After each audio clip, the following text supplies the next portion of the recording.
llamamos nosotros y ustedes radionovelas. Cuéntanos Exactamente. eso.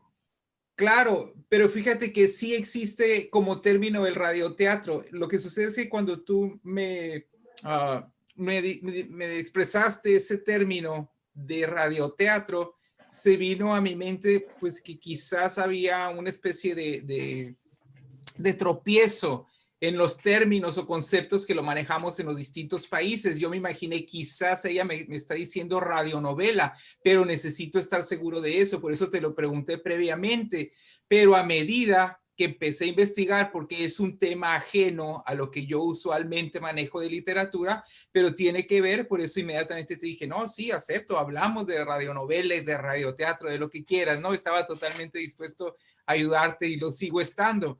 Pero a medida que investigaba me di cuenta de que efectivamente existe la radionovela y el radioteatro, que si bien una es sinónimo de la otra, el radioteatro pues tiene que ver con la dramatización, pero de un libro, o sí, de un libro y que no se va a ver interrumpido por capítulos, ¿ves? Por ejemplo, si se quiere hacer el Hamlet o si quiere hacer el Quijote de la Mancha, pero todo están los artistas ahí haciendo la caracterización dentro del radio, pero de un principio a un final, empieza la obra, termina la obra y esa fue un radioteatro, ¿ves? A diferencia de una radionovela que es por capítulos y por un periodo breve, ¿no? Y con un suspenso ahí entre cada uno y otro. Pues mira que en esta investigación que he hecho me reencontré con mi niñez. Creo que ayer hablábamos tras de cámaras sobre eso, cuando aquí en Colombia nosotros Sí. pasábamos la niñez en las fincas visitando la abuela y no había energía. Entonces lo único que había era el radio. Y en el radio escuchábamos cosas muy maravillosas, como entre ellos Calimán. Y tú me decías que ustedes también tenían a Calimán allá. Ah, es que Calimán marcó un antes y un después en las radionovelas, ¿ves? Porque déjame decirte que investigando se tuvieron que, de alguna manera, confluir varios factores para que se diera el fenómeno de las radionovelas y para que se diera ese progreso tan extraordinario. Principalmente las radionovelas, pues, dan principio, obviamente, con el teatro, perdón, con el radio. Y el radio, primeramente, funcionó en Cuba antes que en México. Antes que la XW en México, los cubanos comenzaron con las transmisiones en radio y ya después de eso inmediatamente México, pero México, como es un país con mucha identidad, como lo es Colombia, pues también quisieron hacer esas inversiones con la propia identidad mexicana, lo mismo ustedes con la propia identidad colombiana y los argentinos y los ecuatorianos y todos ellos, ¿no? Cada cual hicieron esa contratación de un personal muy hermoso, de voces muy espléndidas para llevar a cabo esas radionovelas, porque tenemos que darnos cuenta de que todavía no había televisión, ¿ves? De que la televisión era algo que no llegaba. Así que la gente pues era muy auditiva y por eso te digo que había ese tipo de contrataciones. Aquí en México las estaciones de radio comienzan en 1921, entonces estamos hablando de principios del siglo pasado, ¿no? Principios del siglo XX. ¿Y qué es lo primero? ¿Cuál era el objetivo de esas estaciones de radio? Pues el hecho de informar, de entretener, pero más que nada también de difundir la publicidad, ¿entiendes? Cultura y publicidad. Y ellos se dieron cuenta de que lo que más le atraía a la gente, pues era los radiogramas caseros, ¿no? Que la gente quería estar más en contacto con esas voces espléndidas, te vuelvo a decir, esas voces muy excepcionales que a veces enamoraban al radio escucha, ¿verdad? Que decía, es que quiero conocer a ese hombre o quiero conocer a esa mujer y Esa después mujer, sí. muchas veces se llevaban una decepción cuando lo conocían, ¿ves? Porque decían, pero ese es el gran galán de la radionovela y resulta que de galán no tenía nada o lo mismo al tratarse de una mujer, ¿no? Pero mira, investigando esto un poco y esto es algo que sabía que me iba a topar con ello, porque dije, a ver, las radionovelas tienen que tener algo que haya, que sea, que sea muy común con la época de oro del cine mexicano. Porque acuérdate, mira, la, la XCW, que fue la estación más importante de México y que en la actualidad es una de las más importantes y de ahí confluyeron otras, empieza sus transmisiones en 1930. Acuérdate que te dije que en 1921, Ajá. un poco después de que iniciaron las transmisiones en Cuba, inicia el radio en México, pero no fue hasta 1930 cuando la estación, la XEW, que es una estación que debe ser, o cuando menos las siglas le deben de sonar a todos ustedes, porque tenía un lema, esta XCW, que se transmitía por AM, por amplitud modulada. Era, fíjate, el lema de esa estación era la voz de América Latina desde México. Ah, ¿Te acuerdas? sí, Ahí está, sí, ¿eh? La sí. voz de América De América Latina Latina. desde México. Ese era el lema que tenían. Y entonces ese fue ya un referente cotidiano, la radionovela. Y fue cuando, acuérdate que aquí en México era prácticamente ya un monopolio, eso porque era una sola estación de radio, pero la manejaba en aquel entonces los Azcárraga, que la siguen manejando, ¿no? Emilio Azcárraga Vidaurreta, Emilio Azcárraga Milmo, el hijo, y hoy Emilio Azcárraga Jan. ¿Te fijas? Entonces las tres generaciones, pero Emilio Azcárraga Vidaurreta fue el que contrató a ese par de hermanos maravillosos que fue Alejandro Galindo y Marco Aurelio Galindo, también los dos hermanos, para que comenzaran con las radionovelas en México. Y de ahí, inmediatamente, de 1930, cuando comienza la XCW, La Voz de América Latina para México, 2 años después comenzamos con la primera radionovela, que fue Los Tres Mosqueteros, en 1932, en México.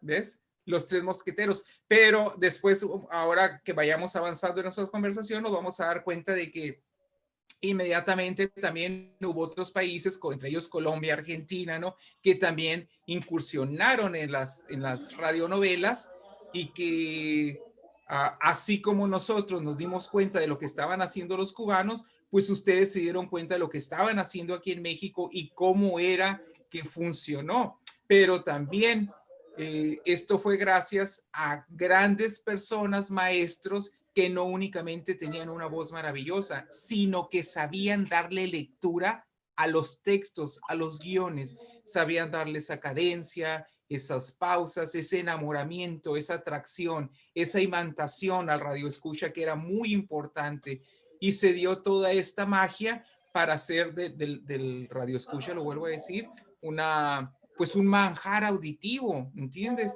Después de 1932, pero vuelvo a lo de Los Tres Mosqueteros, porque diario era un capítulo únicamente de 20 minutos y tanto fue el éxito que se extendió a lo largo de 6 meses esa primera radionovela aquí en México, 1932. Estamos, acuérdate, a la víspera de algo muy importante que es la Segunda Guerra Mundial y otro fenómeno muy importante que es la época de oro del cine nacional, del cine mexicano, ¿verdad? Pero antes de esa guerra y antes de la época del cine mexicano ya estaban las radionovelas. De ahí brincamos a 1941 con 2 radionovelas que son Ave sin Nido, muy difundida aquí en México. Anita de Montemayor era la actriz en ese momento, ¿no? Y después, ahí Ya. mismo en 1941, comenzamos con el primer gran éxito que es El Derecho de Nacer, de Félix Cainet. Pero Ah, fíjate, mira. pero fíjate quiénes eran las voces del Derecho de Nacer. Estamos hablando de Dolores del Río. Si preguntamos a ver quiénes son las máximas actrices del cine de la época de oro, pues nos vamos a dar cuenta de que eran María Félix y Dolores del Río. Pero Dolores del Río entonces quiere decir que antes de hacer las películas, ella ya hacía radionovelas, y no únicamente Dolores del Río, te estoy hablando de Alicia Montoya y un personaje, un hombre que a ustedes no les va a sonar mucho, pero que aquí en México sí, Manolo Fábregas. Manolo Fábregas aquí en México ya falleció hace muchos años, hace 20 años será más o menos que falleció Manolo Fábregas. Él era conocido como el hombre teatro de México.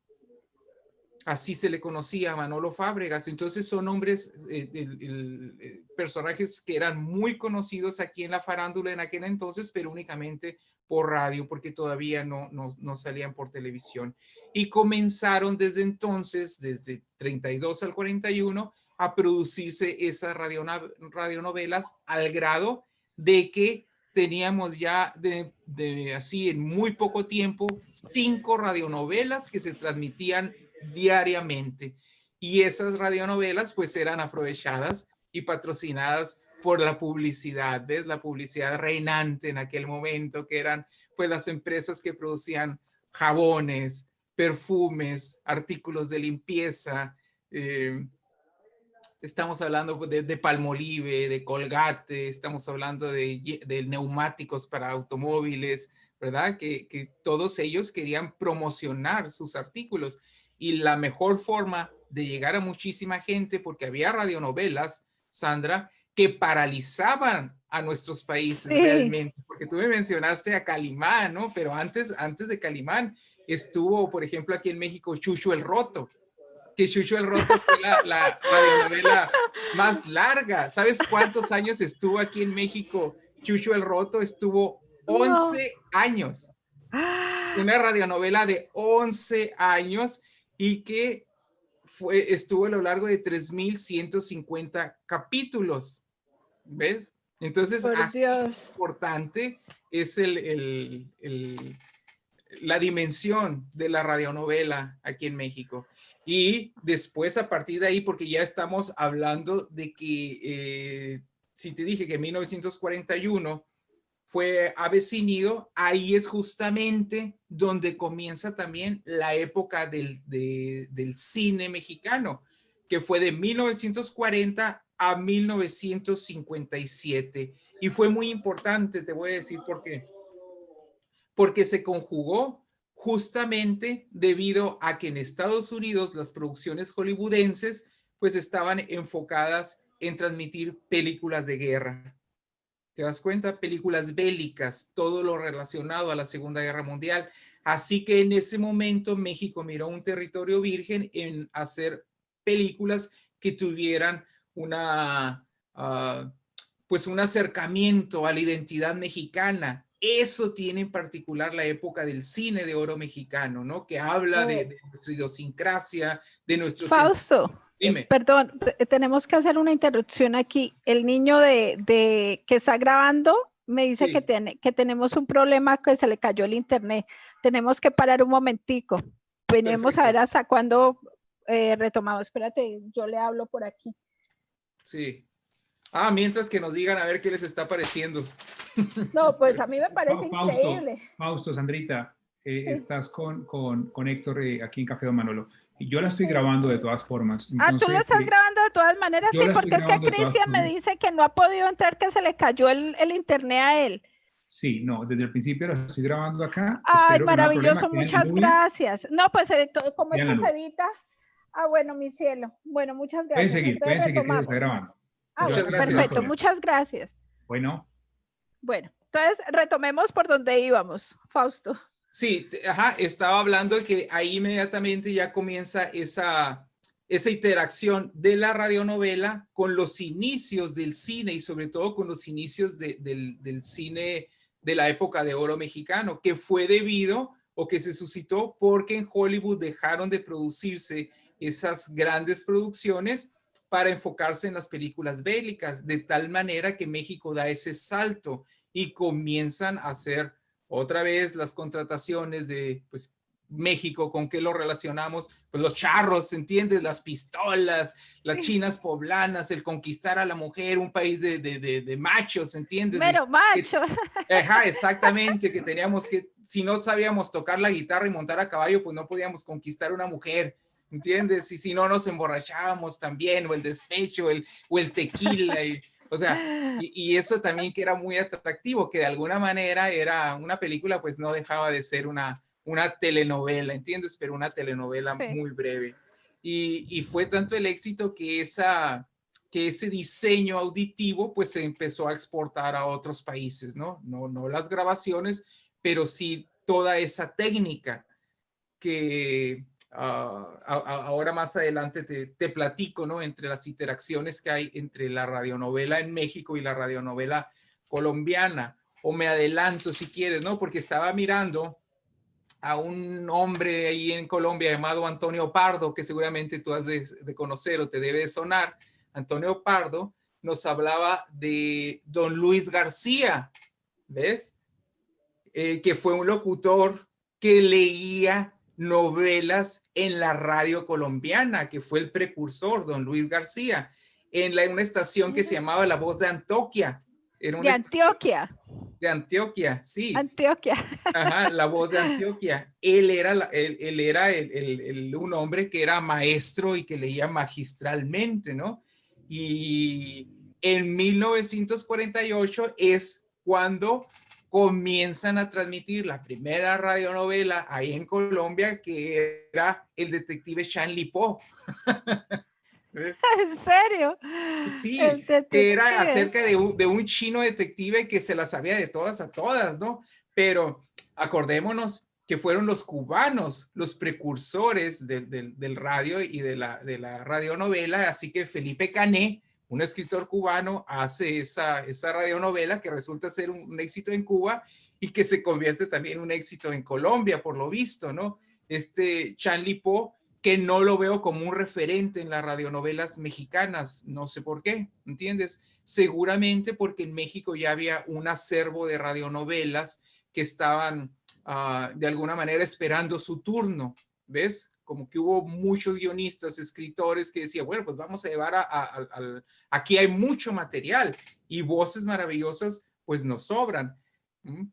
Y de tal forma que ya comienzan allá en Colombia, a partir de ahí, de este detective chino, Chanly Po, comienza también como en México el derecho de nacer, que fue en Colombia Ah, el derecho de el nacer, sí. derecho de nacer, que fue en Colombia la primera gran producción, ¿ves? Y de un libreto mexicano que fue Calimán, ¿entiendes? Sí, Ajá, que fue sí, Calimán. Calimán. Ahora que estaba mirando algunos videos para hablarles de este tema, una de las cosas que me llama mucho la atención es ver los comentarios de las personas en Internet. Quería ver qué opinaban. Y es prácticamente lo mismo que tú me decías, ¿no? Que conocimos esto a través de nuestros padres o nuestros abuelos, que ellos decían que no se perdían las telenovelas, que radionovelas de Gutierritos, de Calimán, y hablaban de Porfirio Cadena, El Ojo de Vidrio, ¿no? Ahí en Colombia, por ejemplo, sucedía con Arandú, con Natasha, Yo, ¿eh?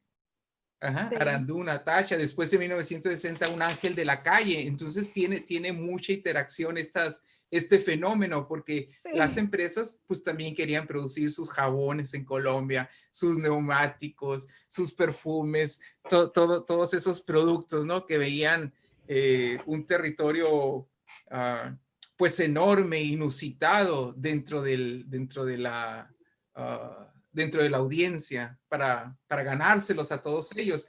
Así que en aquel momento acordémonos que si bien era la época de oro del cine mexicano, pero los únicos que tenían televisión o que miraban televisión, pues eran los peatones que pasaban afuera de las tiendas y entonces se quedaban ahí, se quedaban en la banqueta mirando hacia los aparadores y detrás de los aparadores estaban las televisiones. Y ahí Sí. miraban la televisión, comprar una televisión era un artículo muy costoso, o sea, no todo mundo tenía acceso a una televisión.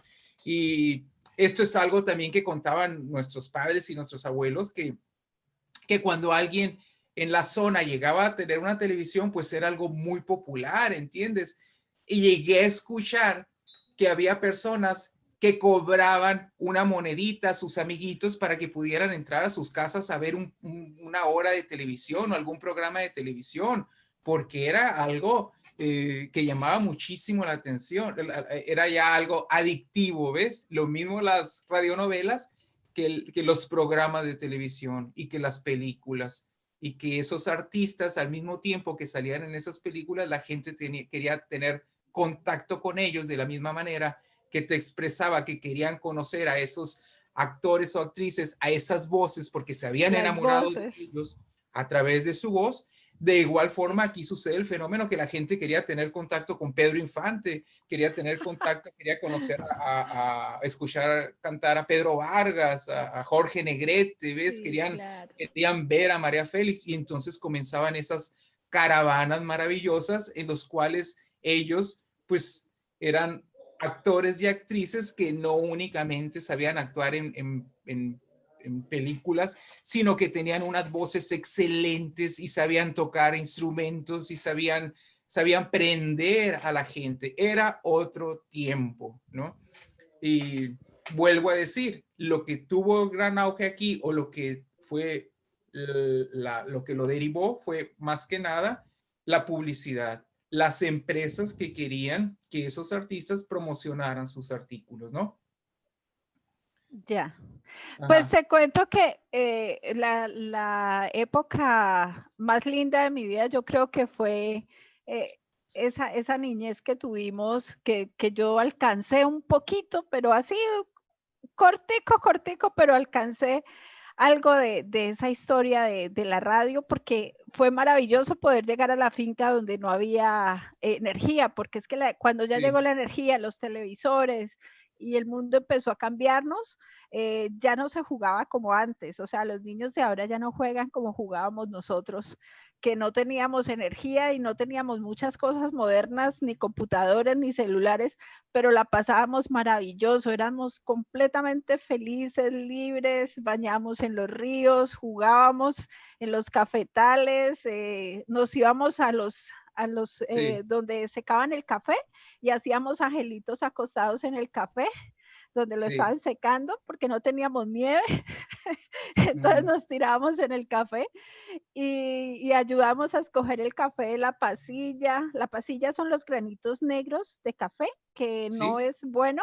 Entonces se escogía y ayudábamos a los trabajadores a hacer eso, ayudamos a traer la leche, a hacer el queso, a atender todas las cosas de la finca. Éramos más o menos 25 primos de vacaciones en una finca. Entonces fue muy, muy hermoso montar a caballo, aprender todas las cosas de la finca y escuchábamos, como te contaba, tras de cámaras, escuchábamos un programa que yo me muero en la risa al recordarlo, que era Soluciona sus problemas y llegaban así cartas allí para que una psicóloga diera consejo y lo dramatizaban y esas cartas eran, por lo menos el seudónimo era Paloma Herida, Sí. cosas así. Ajá. Y era muy gracioso porque, y nosotros escuchábamos mientras almorzábamos o tomábamos once, acompañamos a la abuela que siempre estaba con el radio prendido. Y también la ley contra Lampa, otro que me acuerdo de Calimán. Después a los años llegó La Luciérnaga, y bueno, esos son como los programas que tengo en mi memoria de cuando niña y fue muy grato y te hacían soñar y los sonidos, yo creo que eran todos unos artistas para hacer esos sonidos. Exactamente, exactamente. Mira, tocaste un tema primordial al hablar de las radionovelas, porque muchas veces llegaban los actores que tenían que actuar en las películas y que venían de esos ensayos y que tenían que presentarse también en teatros y en esas caravanas que hacían. Cuando llegaban a la estación de radio a grabar, muchas veces ellos tenían rápidamente que leer el guión, ¿ves? De lo que iban a decir.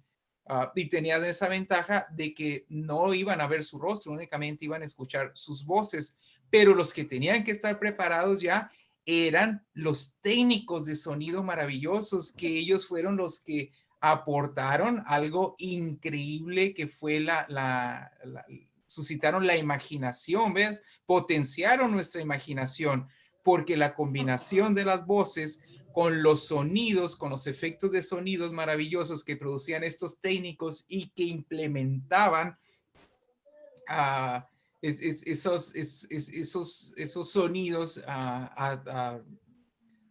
partiendo pues prácticamente de inventos, ¿no? Si se trataba de un trueno, Pues ellos mismos lo dicen, ¿no? Teníamos unas láminas de metal y agitábamos esas láminas de metal y esas eran las tormentas.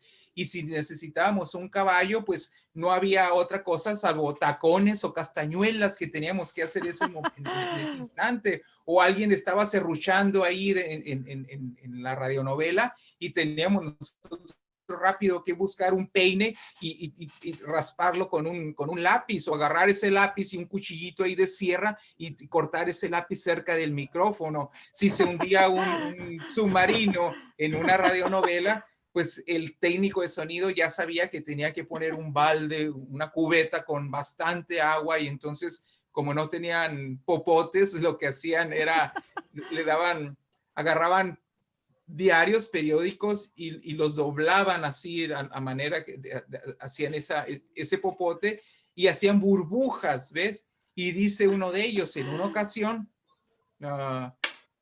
porque también cuando comenzó el fenómeno ya no de las radionovelas, sino que hacían novelas y radionovelas, pero en vivo, con la cámara.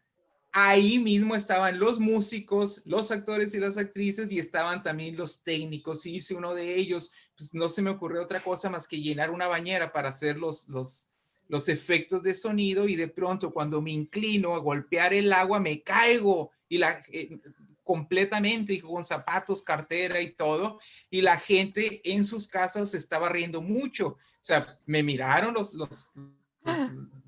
los actores y los técnicos, pero pues no se rieron, dice, porque son anécdotas de trabajo maravillosos, ¿no?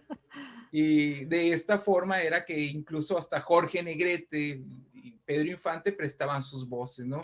Porque surgieron otras producciones aquí en México de radionovelas como La vida de Jorge Negrete, Marcelino Panivino, La segunda esposa, ajá, Marcelino Panivino, La segunda esposa, Gigi, Amor y brujería, otras que eran clásicas, Cumbres borrascosas, El gesticulador, Lady Amarilla, Cárcel de mujeres, entre muchas otras radionovelas. Entonces, si te fijas, estamos hablando de un tema muy amplio, pero las menciono porque una de las cosas que más miraba en comentarios ahí en internet era que las personas decían, ¿alguno de ustedes se acuerda de Cumbres borrascosas cuando lo escuchábamos en la radio? Y otros decían, ¿Alguien recuerda a Lady Amarilla? Y así estaban todos haciéndose esas preguntas, y sobre todo me llamó mucho la atención que buscaban esas grabaciones para volverlas a escuchar, porque me imagino que eran muy adictivas. Sandra, yo confieso que a mí no me tocó escuchar ninguna radionovela. Llegué a escuchar quizás a Porfirio el Ojo de Vidrio y me llamaba muchísimo la atención los efectos, pero no me prendí de ella porque pues era porque estaba en la primaria, ¿entiendes? Y me iba a jugar o hacía la tarea, había otro entretenimiento para mí, pero sí sabía que mis padres lo escuchaban y que los adolescentes en aquel entonces ya estaban prendidos de ese tipo de serie, porque la vida en México se paralizaba prácticamente con estas historias, y el impacto no era únicamente entre las amas de casa, o sea, también impactaba a los obreros que salían de trabajar y corrían para llegar y escuchar así las radionovelas, ¿no? Gente de servicio, empresarios, o sea, muchísima gente se sentía atraída por ese espectáculo auditivo, porque vamos a llamarlo de esa manera, era un espectáculo auditivo realmente, ¿ves? Y ya durante los años 40 se realiza La vida de Pancha Velasco, que era una historia, hablaba de la crisis económica de la Segunda Guerra Mundial. Una radionovela también que fue muy, pero muy comentada aquí en México era Gutierritos. No sé si allá en Colombia escucharon hablar de Gutierritos, pero aquí si tú le preguntas a un padre, una madre de familia o a cualquier persona que tenga, digamos, de 50 en adelante, todos ellos, estoy seguro que en un 100% van a saber exactamente quién es Gutierritos y de qué es lo que estamos hablando. San Martín de Porres, por ejemplo, pues ¿quién no conocía a San Martín de Porres a través de las radionovelas aquí en México? Don Juan Tenorio, ahí tienes el ejemplo del radioteatro, ¿ves? a través de don Juan Tenorio, Magdalena, Chucho el Roto, que ese es el que te digo que tiene el récord, pero no es un récord únicamente mexicano, ¿eh? Chucho el Roto tiene el récord mundial de radionovela, el récord mundial por 11.350 capítulos al aire y que fue ¿Cuántos transmitido. años? Ajá, fue transmitido a lo largo de 8 años, Imagínate. ininterrumpidamente, ¿ves? ¡Qué Y qué emoción! decir de la década entre los 60 y los 70, todos esos 10 años que fueron absorbidos por una inmensa popularidad de Calimán, ¿entiendes? Ay, qué lindo. Mira Ajá. que eso me hacía soñar y siempre pensé que los que hacían los efectos de sonido eran unos magos porque nos hacían, es que, y los truenos, ¿no? Y cuando venía caminando el malo, tun, tun, tun. O sea, Sí, los caballos, o sea, todos los sonidos. Y es muy cierto lo que tú contabas. Hay muchas anécdotas porque cuando contaba Carlitos Muñoz, que fue uno de los sí, precursores del radioteatro aquí en Colombia, las radionovelas, Carlitos Muñoz contaba porque tuve el placer de conocerlo y de hablar varias veces personalmente con él en Bogotá. Contaba una anécdota de que ellos cuando hacían las voces y todo eso tenían muchos enamoradas. Y resulta que cuando cambiaron a la televisión y ya los vieron, las enamoradas se sí. desilusionaron. Los enamorados. Esa era una de las anécdotas que porque Carlitos Muñoz era muy simpático, era una gran persona, pero era chiquitico y poco agraciado. Sí. Y Entonces es que dicen ha de que suceder es algo, un fenómeno muy común, ¿no? Yo me acuerdo aquí de que todos escuchábamos a Bermúdez en las mañanas, Augusto Hernández Bermúdez, se llamaba el cronista oficial de aquí de la ciudad donde yo estoy, que es el norte de México, Mexicali se llama, y este locutor todas las mañanas nos despertábamos con Radiorama y él empezaba a dar las noticias y tenía una voz muy encantadora, una cadencia y sobre todo hacía narraciones deportivas, narraciones de béisbol, ¿ves? Y sabíamos cuando no teníamos acceso todavía, porque éramos niños, no teníamos acceso al nido de las águilas, que es donde juega el equipo local, pues escuchábamos el béisbol a través de Bermúdez y todos queríamos conocer a Bermúdez y cuando lo conocemos, que era un hombre pues de muy baja estatura, así chapaneco del sur, por lo tanto pues bastante, como dicen ustedes, morochos aquí le diríamos morenos o prietos, ¿verdad? Prácticamente. ajá, Feo el tipo, pues, para acabar pronto, ¿entiendes?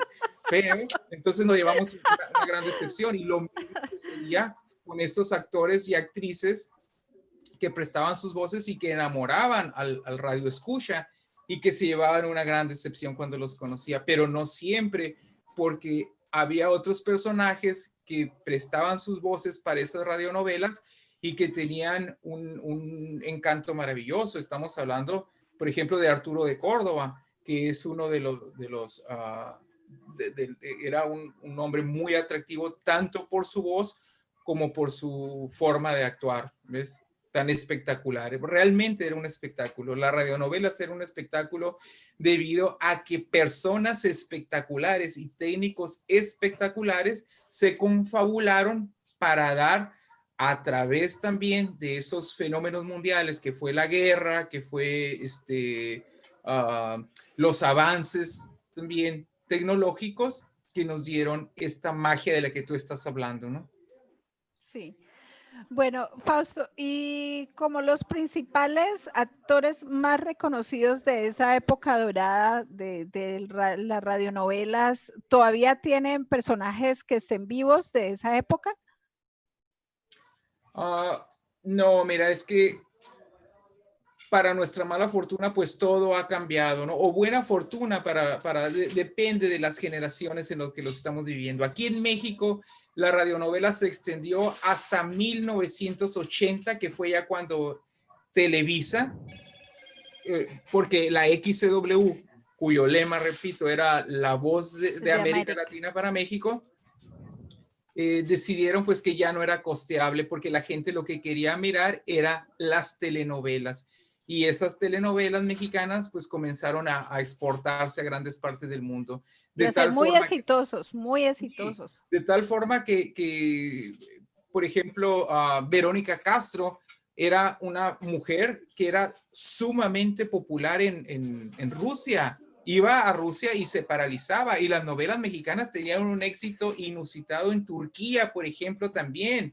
Y a ver, yo que estuve en Argentina viviendo, cuando sabían que era mexicano, decía, las novelas, o sea, era el precedente, ¿entiendes? Las telenovelas y el Chavo del Ocho también, ¿no? Sí, el Chavo, claro. Pero no, nunca, ni una sola vez dijeron las radionovelas. Ellos decían las telenovelas.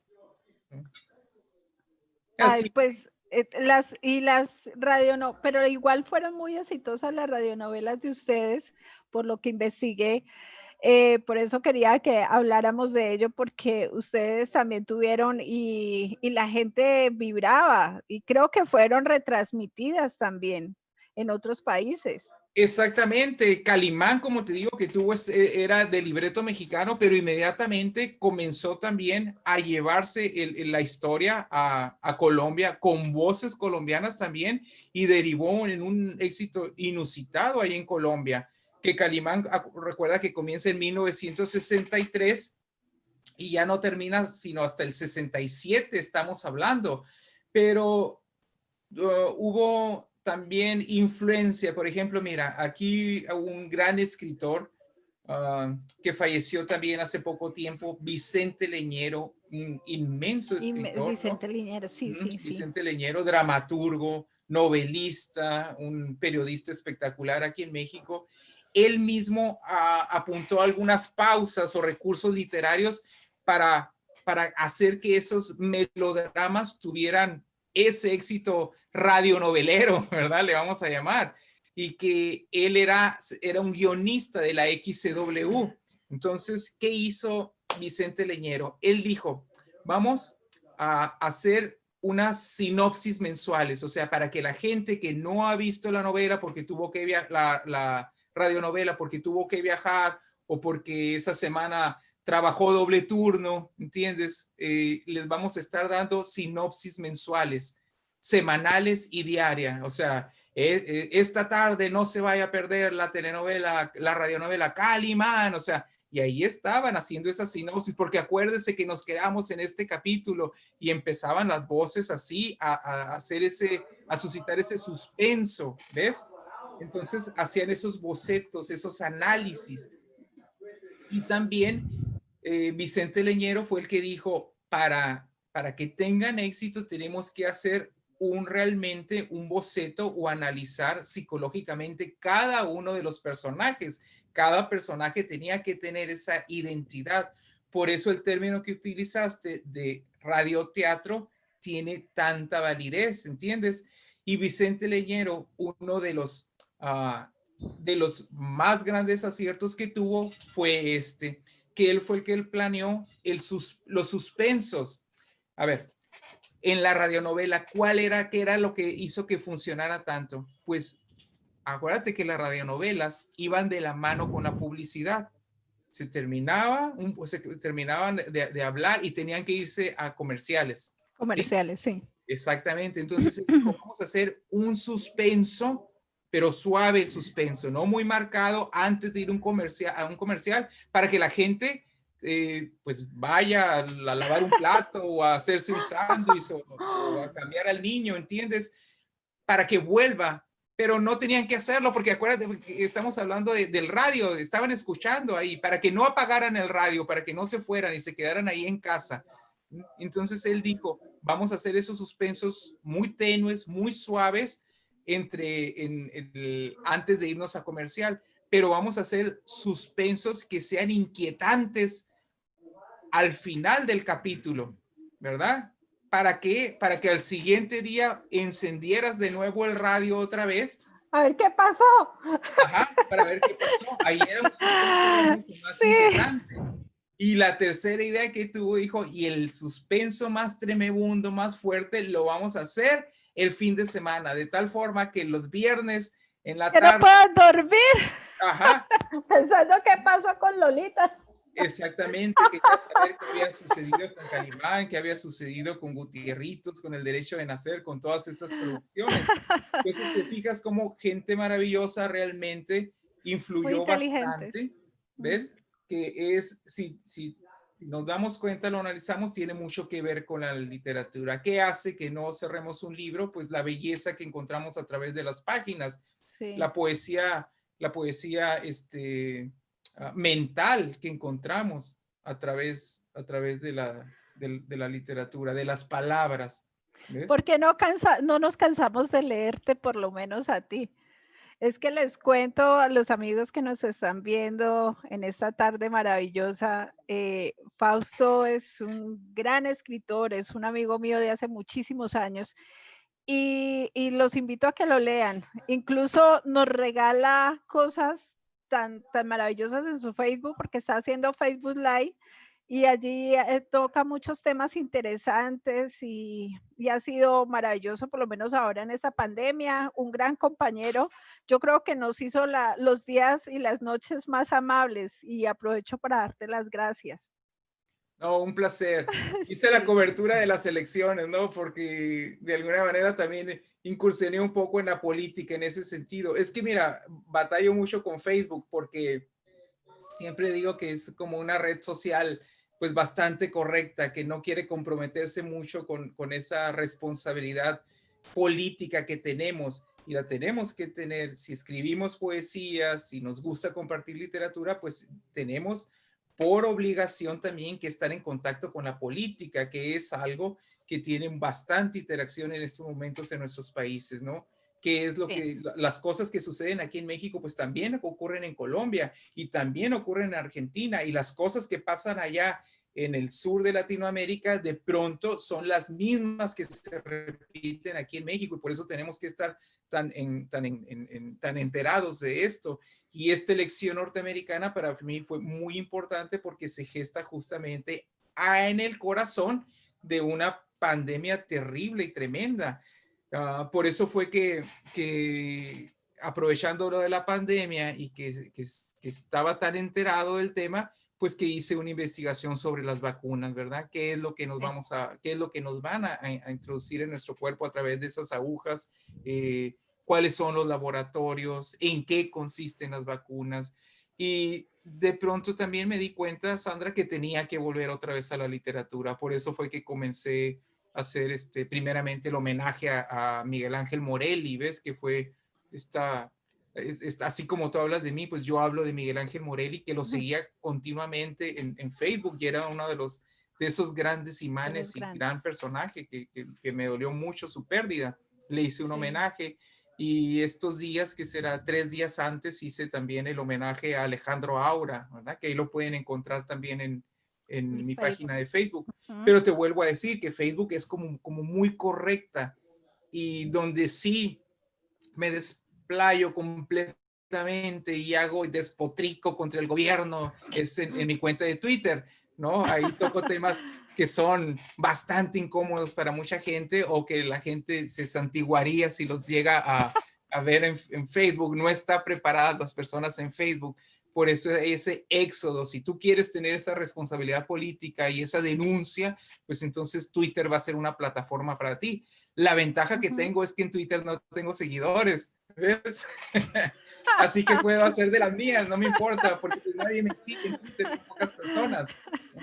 Pero aprovecho tu audiencia para que me sigan también ahí, no únicamente Claro, en Facebook. claro. No, y Ajá. qué rico que te conozcan y sepan también, pues, lo juicioso, lo estudioso, las investigaciones que haces. O sea, por eso yo creo que han estado de lujo los invitados que hemos tenido a estas charlas pues cabe también agradecer a la Secretaría de Cultura de Palmira por el apoyo, a Café Don Manolo, a las personas que hacen posible que estemos aquí reunidos y obviamente a ti que aceptaste esta invitación, porque qué rico poder hablar contigo, ¿no? Y que contigo siempre es una delicia hablar. Fausto Es que para mí ha fue un sido reto también, compañero. Sandra, esto, porque no estaba, Sí, o sea, es un tema que no es que lo desconociera, ¿no? Pero realmente a medida que lo estuve investigando, es un tema maravilloso. Te apasionaste. A mí Sí, me apasiona, sí. claro. Y la Ajá. historia, porque es que en el teatro está reflejada nuestra historia. El teatro hace parte de nuestra humanidad. Entonces, eso es, desde los principios de la humanidad tenemos el teatro. Nos ha acompañado, nos ha reflejado. Entonces, es maravilloso poder estar allí. Pues yo estoy en una tarima desde que tenía como 4 años, hago teatro y cada vez que puedo. Ayer tuvimos la fortuna de tener a don Mario Lorca, que ha compartido escenario conmigo varios países y es muy lindo porque él dice que está en la sub 100, porque ya casi tiene 100 años, tiene 93, 94 años, pero es un hombre completamente lúcido y lo vimos Sí. ayer en todo su esplendor, estuvo declamando de memoria, decía, estuvimos haciendo unos párrafos de Neruda, de memoria, yo sí tenía que leer y él se los acordaba. Y es maravilloso, una memoria increíble, así que yo creo que el Una arte memoria nos mantiene borgiana, vivos, ¿verdad? sí, nos mantiene Sí. vivos.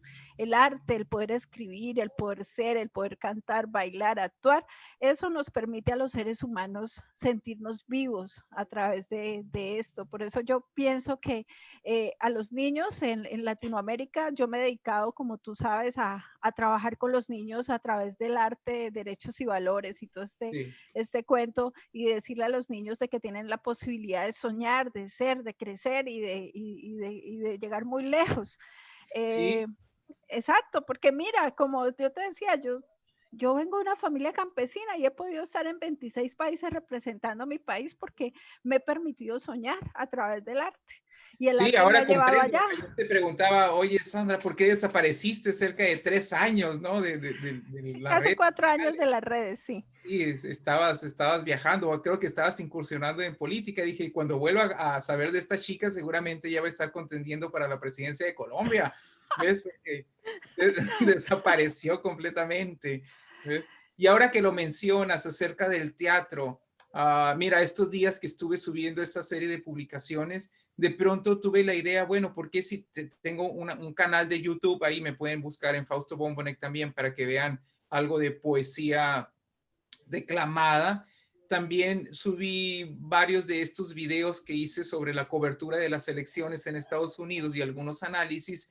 Pero mira, ahí en Facebook lo que pasa es que está, ¿qué será? De 6 meses atrás, una serie de cuentos teatralizados de Juan Rulfo, que Juan Rulfo pues es uno de los precedentes, ¿no? Que tenemos aquí en nuestra literatura Sí, maravillosa.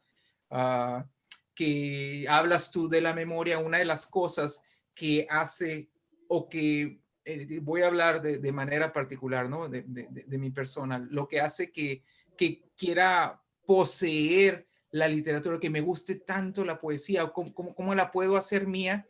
Fíjense lo que les voy a decir, es que la memorizo y de esta forma, cuando lo tengo en mi memoria, pues hago mío esa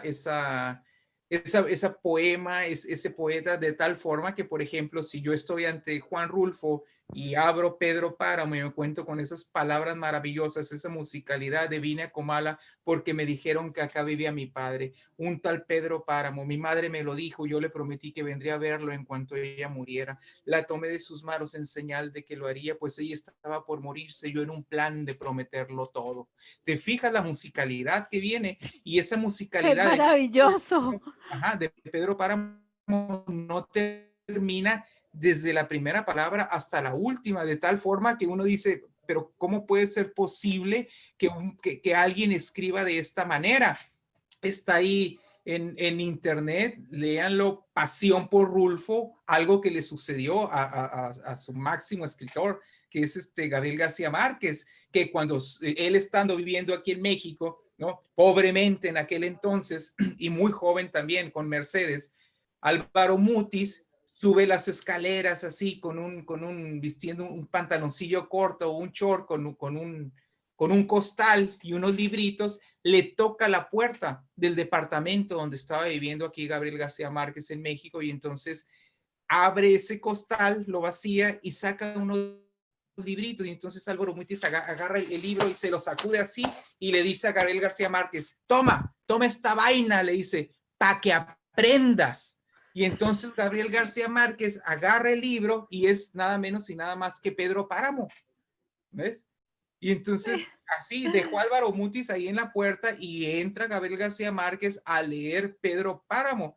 Y Gabriel García Márquez dice, a partir de entonces no lo pude dejar, lo tuve que volver a leer y leer otra vez para casi memorizarlo y darme cuenta de que si se puede escribir de esta manera, decía, se puede hacer cualquier cosa en la literatura. Y antes Gabriel García Márquez tuvo la misma sensación cuando leyó por primera vez a Franz Kafka, ¿ves? Entonces, a mí me sucedió lo mismo con toda la novela de Pedro Páramo y sobre todo con El Llano en Llamas, ese cuento maravilloso de Lubina. La forma de hacer los míos pues, fue memorizándolo, y una vez que los memoricé, en alguna ocasión aquí en Mexicali, en un teatro, me dijeron, oye, ¿no te quieres subir así a declamar Diles que no me maten de Juan Rulfo? Pues sí, y entonces ya me subí ahí e hice la dramatización por primera vez, pero como tenía las luces del teatro, pues no me di cuenta que había gente ahí mirándome, ¿ves? Así que yo declamé, me tiré al suelo, diles que no me maten, Justino, anda, vete a decirles eso, que por caridad, así diles que por caridad. Y me lo aventé a lo largo de 20 minutos todo el cuento de Diles que no me maten, y después Lubina, y los tengo ahí grabados y se los voy a compartir para que los vean, ¿no? Porque es muy importante el teatro en la actualidad. El año pasado llevé una obra que hice una adaptación de poetas contemporáneos y poetas clásicos también, y la obra se llamó Mañana también te quiero, 20 poemas de amor y un cuento desesperado. Y mira, salgo ahí junto con 3 actrices maravillosas también, que esta magia de la literatura pues tiene eso que a veces logra que se acoplen seres maravillosos, y me tocó la fortuna de que actuara junto conmigo Rosy Mesa, Berta Odowi y Magallanes. E hicimos esta obra con poemas contemporáneos, como te digo, y poemas clásicos también, y al final, o sea, los dramatizamos así para que de un poema se saltara a otro poema, haciendo esa dramatización de tal forma que cuando dirijo la obra, el objetivo que tenía era que no se sintiera que estamos hablando de poesía, sino de la vida misma. Y ese fue el gran éxito de nuestra obra. La gente no se dio cuenta de que estábamos realmente diciendo poesías, hablando poesías, expresando poesía, porque la estábamos haciendo a manera de teatro, y no se notó ese salto entre la obra o la vida cotidiana y la poesía, y fue un gran éxito. Y al final, como te digo, que se llama Mañana también te quiero, 20 poemas de amor y un cuento desesperado, termino con un cuento justamente de Gabriel García Márquez, que es el ahogado más hermoso del mundo, el ahogado más bello del mundo. ¿Ves? Los primeros niños que vieron el promontorio oscuro y sigiloso que se acercaba por el mar, se hicieron la ilusión de que era un barco enemigo. ¿Te das cuenta? O sea, que es un poema completamente que habla de amor en su totalidad. Entonces se me hizo algo que tenía que cerrar con ese poema, pero ese poema que teatralicé de alguna manera a mí me impactó cuando lo escuché en la voz de Norma Leandro allá en Argentina, y dije, a ver, yo conocía ese cuento, había leído ese cuento, pero no me había percatado de la belleza y de todo el amor que involucraba el cuento. Y entonces cuando lo leí otra vez, me golpeó y me lo tuve que aprender de memoria, y es algo maravilloso, ¿no? Esa posesión que haces. Somos como muy, no egoístas, pero como muy posesivos en cuanto a la literatura. Por eso creo que por eso nos gusta tener tanto los libros en papel, ¿verdad? En físico. Sí. Yo tengo como en la finca como 3.000 libros, y acá cantidad de libros por todos lados. porque es que, y tengo un tesoro, porque casi, yo creo por ahí el 60% de los libros son regalados o donados por sus autores de diferentes partes del mundo y están firmados, entonces yo digo que ese es mi tesoro. El tesoro más valioso que poseo son mis libros y los amo y los releo y cada vez según el día como me sienta, qué día había un día de lluvia y me senté frente a la ventana a leer a un gran amigo de Chile y creo que como que me llevó y me hizo un recorrido por allá por el sur a través de sus letras. Entonces eso es muy bonito porque con los libros viajas donde quieras, conoces y disfrutas y te haces hasta amigo de los personajes. Hay unos que amas, así como en las radionovelas, y otros que odias. Exacto. Aprendes a amar. Es más, releí a Gabriel García Márquez en Una muerte anunciada, no sé si lo leíste, y cada vez que lo leo lo vuelvo y lo lloro. Y es como si en mi corazón todavía tuviera la esperanza de que alguien salvara a este muchacho, de que No, lo matara. exactamente. No, no, no, es que es maravilloso, ¿no? El Muy día que lo iban a loco. matar, Santiago Nazar se levantó a las 5:30 de la madrugada.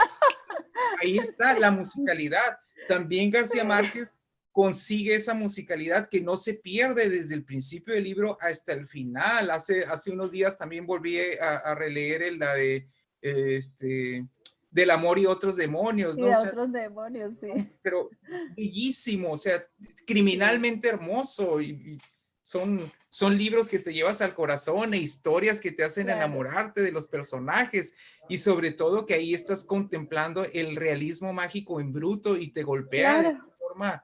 de una forma terrible, ¿no? Que no vuelves a ser el mismo y eso Sí. te hace de alguna manera comprometerse si eres honesto contigo mismo de saber que con la poesía no puedes ser un fiasco, o sea, de que si realmente te vas a dedicar a eso, pues tienes que ponerte a estudiar, ¿verdad? Tienes que leer, estudiar Tienes mucho. que ser fiel contigo mismo y con la poesía también, y que a la poesía le Sí. debemos pues completamente todo. ¿Por qué tienen tanto éxito los libros de Gabriel García Márquez? Bueno, por la poesía que implica, porque por ejemplo, cuando Pablo Neruda celebró su cumpleaños allá en Isla Negra, que tenía un comedor aparte, digamos, para la perrada de escritores, ahí los que no cabían en su mesa donde únicamente se podían sentar 10 comensales, y entonces Ajá. se acerca Antonio Escarmeta y le dice, Pablo, ¿por qué Neruda se va a sentar ahí a tu derecha? ¿Por qué va a estar entre nosotros? Y dijo, mira, dijo,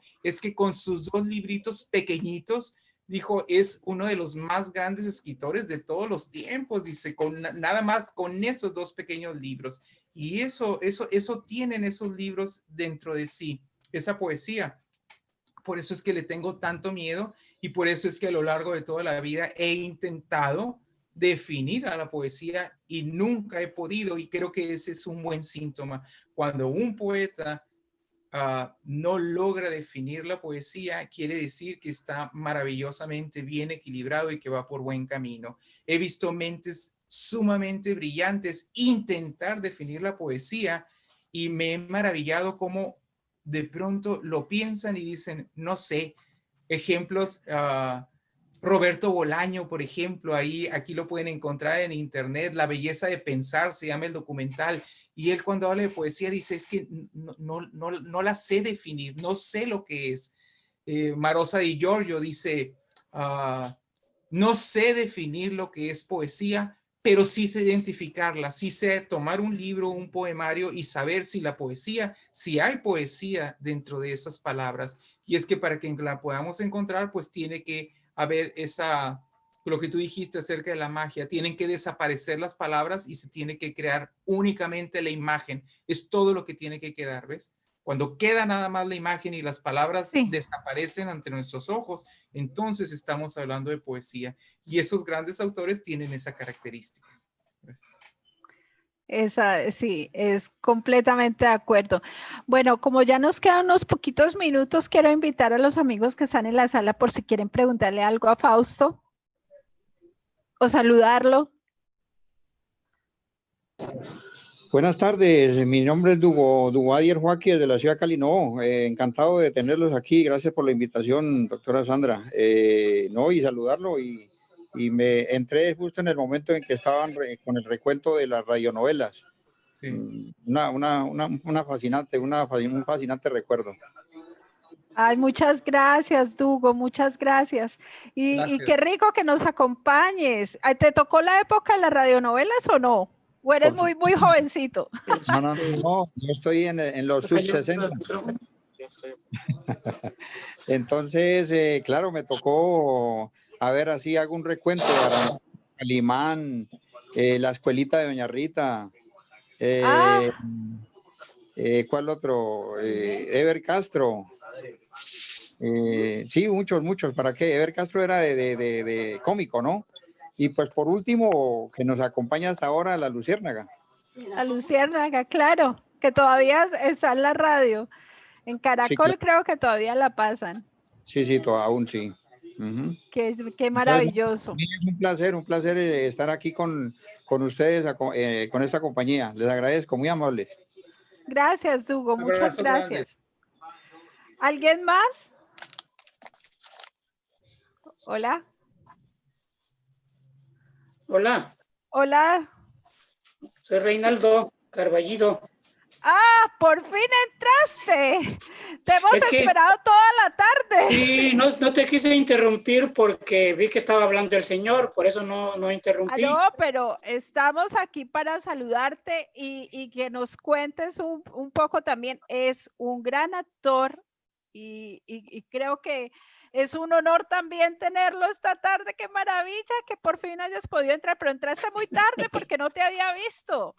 También Sí, desde México, ahí tenemos a Fausto que nos está hablando del radioteatro, radionovela, como lo llaman ustedes allá también. Entonces, qué rico tenerte y que nos alcances a saludar y hablar un poco también desde tu experiencia. pues ustedes pregúntenme porque yo si me suelto hablando, no paro. Ajá. A ver, yo tengo una pregunta. Su apellido, Carballido, ¿tiene algo que ver con el gran dramaturgo mexicano pues el máximo, ¿no? Que es Emilio Carballido. Sí, pues digo que por culpa de él, ando en estas lides. Yo iba muy seriecito como ingeniero civil.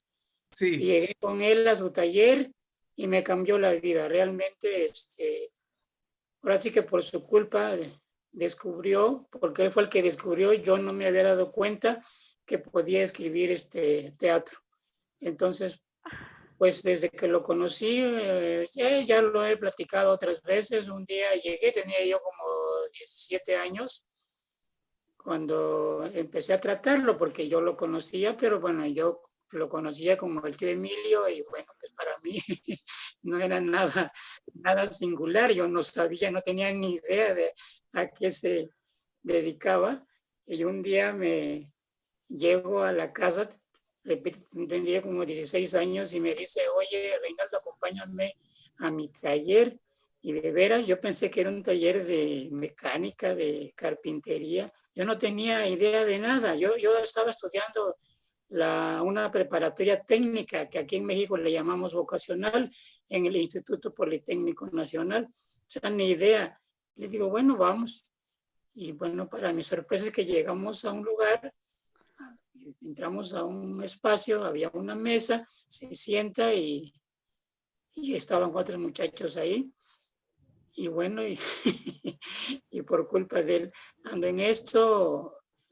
Mi tío tenía esa singularidad porque yo alguna vez, ya muchos años, pues yo conviví con él muchos años, fui su secretario, su mayordomo, su bibliotecario, bueno, muchísimas cosas con las cuales conviví con él. Y un día le pregunté, le digo, bueno, oiga, bueno, ¿y usted qué onda? ¿Por qué me invitó? Dice, me dijo, dice, bueno, mira, todavía estaba yo muy joven, tendría yo 25 años, pero ya habían pasado como 5 años más o menos, ya estaba escribiendo. Me dijo, me di cuenta que esto tú lo puedes hacer. Ay, bueno, y porque la carrera de ingeniero, la verdad, aquí decimos, iba yo reprobando como 4 o 5 materias. Y me dijo, oye, pero es que, ¿cómo va a ser que haya reprobado tantas materias en un semestre? Entonces me di cuenta que eso no es lo tuyo, vente para acá. Pero eso sí, me dijo, vas a estudiar una carrera porque como dramaturgo, pues a lo mejor no es tan fácil. Hay que trabajar muy duro para poder ganarse la vida. Y bueno, aquí estoy. Eso que les hablo es finales de los 60. Fue una vida muy, muy bonita. Bueno, miren, yo lo que les quiero decir es que yo conocí a Enrique Buenaventura, fue mi maestro. ¡Ay, qué rico! Es mi paisano de aquí de Cali. Claro, sí, bueno, él es de Cali, ¿no? ¿Dónde están ustedes? ¿En qué parte de Colombia? Bueno, yo soy aquí en Palmira, que soy a 15 minutos de Cali. Estoy muy cerca. Bueno, entonces sí Estoy eres aquí al paisano. lado, sí, soy paisana de él. Es más, tuve la fortuna también de conocerlo. Tengo sus libros autografiados por él, tengo en Sí, casa. Sí, sí, bueno, tuve la yo lo fortuna. conocí en San Francisco, California. Yo fui a un festival y él dio varios talleres. Uno de los talleres que tomé con él fue precisamente la creación colectiva. Y gracias a eso, años después, lo he hecho por varios lados, y partiendo de la premisa de él, ¿no? Oigan, pues es muy emocionante para mí Colombia, a pesar de, ustedes lo saben, para nosotros los colombianos son nuestros paisanos, es gente de nosotros. Sí. No es Somos culturas muy cercanas. muy Además, cercanos. sí, muy cercanas y sabe que nos queremos mucho. Los mexicanos y los colombianos siempre han tenido esa fraternidad y yo lo siento, pues yo viví en México un año cuando estaba chica con mi madre y me siento muy de allá. Ayer hablábamos con Fausto de la comida y de los diferentes sabores del Chile. Y que extraño mucho eso, porque es que la variedad de comida de México es tanta como aquí en Colombia también tenemos una gran variedad. Lo que pasa es que los sabores de ustedes son bastante fuertes por lo mismo, por los ingredientes que utilizan. Y Claro. vivo todavía enamorada y extraño. Yo como mucho taco y mucha cosa acá. Sí, sí, sí. Mexicana cada vez que puedo, como comida mexicana, de verdad que sí. Y bueno, ¿y no se conocían? Fausto y tú no se conocían? No, no había No. tenido el gusto. ¿Dónde vives tú, Fausto? Estoy en Mexicali, en el norte. Mira, yo estoy en el puerto de Veracruz, la ciudad más bella del mundo. Es hermoso, Y lo Veracruz dijo, es lindo. el Papa Pablo VI y lo dijo voz en cuello. Solo Veracruz es bello. Y que se vaya al carajo Jalapa. No digo como lo dicen acá porque suena muy altisonante. Pues nos vas a tener que invitar a Veracruz, a todos los que los están escuchando y en las retransmisiones que están invitados entonces a Veracruz. Y obviamente vamos a ir a Jalisco porque yo tengo una tertulia casada con Fausto hace muchísimos años. Creo que ya hace más de 10 años que estamos casados de que vamos a tener una tertulia por allá. Y Pero ahora como dije otra vez, te desapareciste de las redes y para incursionar en política. no, pero eso fueron 3 años de locura. Ya estoy de vuelta, ya ahora sigo siendo tu poeta. Sigo siendo tu poeta y tu artista, no, ya esos cuentos de política nunca más. Eso fue, lo que pasa es que uno tiene derecho a equivocarse y a retomar el rumbo. Eso Ah, sí, por aprendizaje estuvo bien. Ahora sí, entonces, ¿qué nos querías contar más sobre tu historia en el teatro? ¿Hiciste alguna vez radioteatro, Reinaldo? sí, hice alguna vez aquí, bueno, la compañera lo sabe, hay 3 instituciones que hacen radioteatro, es la Universidad Nacional, Radio Educación y IMER. A mí me tocó estar en un programa en IMER, hicimos varios radioteatro y bueno, y como estaba ahí, pues uno de mis textos hice una adaptación para hacerlo en IMER, hacerlo radioteatro, porque es diferente el concepto, ¿no? Y bueno, sí, y luego ya hace poco, no, un poquito más de un año, me tocó estuve dirigiendo teatro en una ciudad que se llama Tustepec, cerca de aquí de Veracruz. Y bueno, dadas las precariedades con que se trabaja, a veces me propusieron que si podía yo hacer, que si era más barato hacer radioteatro, les dije que sí. Las autoridades me dijeron para llevarlo a plazas, con sonido. Le digo, sí, cómo no. Y estuve grabando, hice varias adaptaciones de obras de teatro para radio. Y les di una cosa que les digo a muchos directores de teatro, es que no entiendo por qué hacen versiones de cuentos y relatos. Si se hace para radio una versión de un relato, pues no es radioteatro, es radiorelato, radiocuento, porque son dos estructuras muy diferentes. Yo sí creo que cuando se hace radioteatro tiene que ser una obra de teatro. No, yo no puedo, no, porque si yo agarro un cuento, pues voy a hacer una versión dramatúrgica, pero habiendo tantos textos. A mí, por ejemplo, tuve la fortuna, yo ya de haber hecho como 20 radioteatros y por fin, en mi caso tengo una muy buena colección de teatro mexicano de mis compañeros de generaciones pasadas y realmente tengo para elegir teatro que parece que fueron escritos, y los iba yo leyendo y de repente veía yo algo y decía, esto fue hecho exactamente para hacerlo radio, porque hay teatro que con mucha facilidad se puede hacer en radio, ¿sí? Entonces, cuando lo hice, pienso que es una influencia de, ustedes saben, bueno, hace unos 12, 50 años a lo mejor, la gran producción de radionovelas. Entonces, y yo pienso que lo que pasó es que alguna vez alguien grabó una obra de teatro y gustó tanto que empezaron a hacer radionovelas en serie, ¿no? Es decir, terminaba el capítulo, nos dejaban picados, porque en mi caso aquí en México escuché, por ejemplo, Calimán, escuché Chucho del Roto. Sin embargo, eran narraciones, que es muy diferente a lo que es hacer hacer radio con obras de teatro.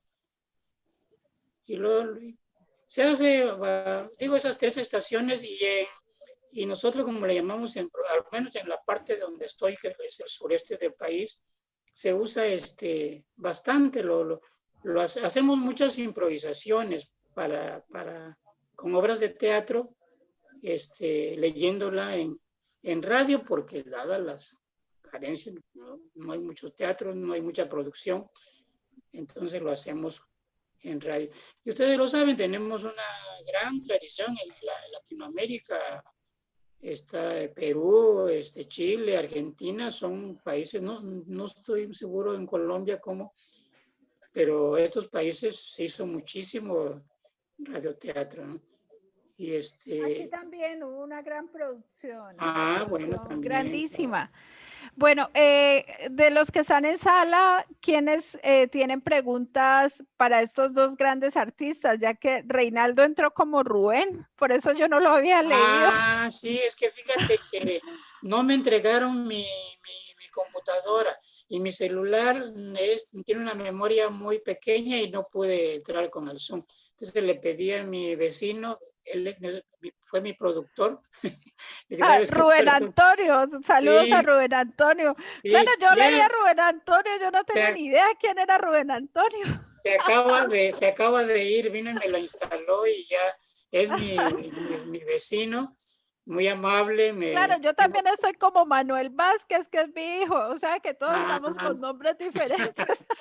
Sí, muy amable Rubén, me dijo, bueno, no se preocupe, yo le instalo todo, porque antier también hice un programa, pero por Facebook, pero como no le sé, todo lo hice, salió el programa, salí de cabeza, la gente que me ve, oye Reinaldo, te ves de cabeza porque ahí le coloqué mal Por eso le dije a Rubén, le digo, oye, él es un joven, debe tener 30. Oye, Rubén, pónmela bien, Es porque que si los no, muchachos saben más de esto ay, que sí, nosotros. Definitivamente, manejan. todos mis hijos que vengan y me salen. Fausto, ¿qué más nos quieres contar, por Dios, en esta tarde que estamos aquí tan contentos con estos mexicanos, pues que son nuestros hermanos? No, únicamente que estoy muy complacido de conocer a Reinaldo en esta ocasión. Nada más cuento así Imagínate. brevemente que cuando estudiaba también en la preparatoria, justamente, en algún momento faltó el maestro de literatura y tuve conmigo al hermano de Emilio Carballido, que se llamaba Francisco Carballido. Claro, lo Y conocí fue bastante. nada más en esos 2 o 3 días que estuvo dándonos clases, fueron unas cátedras inolvidables. A Era muy partir de ahí yo dije, sencillo. qué bárbaro, si se puede hablar como ese señor que está hablando, la literatura es algo maravilloso. Escuchar a Francisco Carballido fue un Sí, verdadero placer, un lujo. Estábamos ahí, se llenaba la clase, entraban de otros salones para escucharlo hablar de literatura y él jamás abrió un libro, todo salía de su mente. Esos 3 días fue lo más maravilloso. Aprendí, yo pienso lo que toda una vida no me alcanzaría. Pero una de las preguntas que le hicimos así de forma indiscreta era que si cuántos hijos había tenido su papá, porque había sido pues hermano de Emilio Carballido. Y dijo que los hermanos justamente en algún momento habían tenido una reunión con Emilio Carballido para decirle, papá, ya deja de tener hijos porque había tenido como 50. Como 50 hijos. Entonces, digo, Reinaldo Carballido dijo, no, tiene que ser de la familia de Emilio Carballido. sí, Reinaldo también es tan prolijo. sí, lo traté bastante, a Emilio, bastante. Sí, yo platiqué mucho con él y con Francisco también. Mi tío Francisco también era simpaticísimo y Sí, decía mi tío Emilio de su hermano, sí, a veces es demasiado, me decía.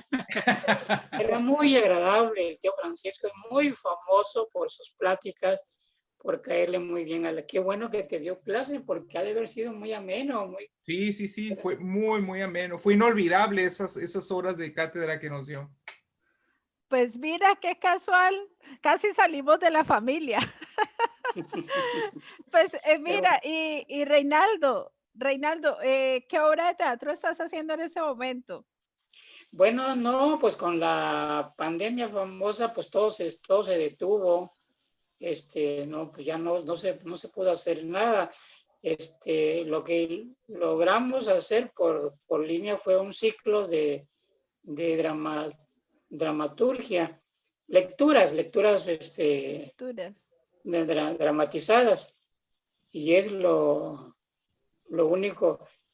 En mi caso pertenezco a un taller, tenemos un taller mi mujer es de Coatzacoalcos, ella tiene allá su casa y su sede, y armamos un taller y con nuestra gente que tenemos, hemos hecho la verdad muchísimas actividades, nosotros la verdad no nos detuvimos, hemos hecho presentaciones de libros, teatro en atril, lecturas dramatizadas, presentaciones de libros, recitales, y la verdad no nos hemos detenido, no hemos hecho, lo último que hice fue pues antes de la pandemia, de haber sido en diciembre del año, hace un año, monté una obra, sí, Malinalis.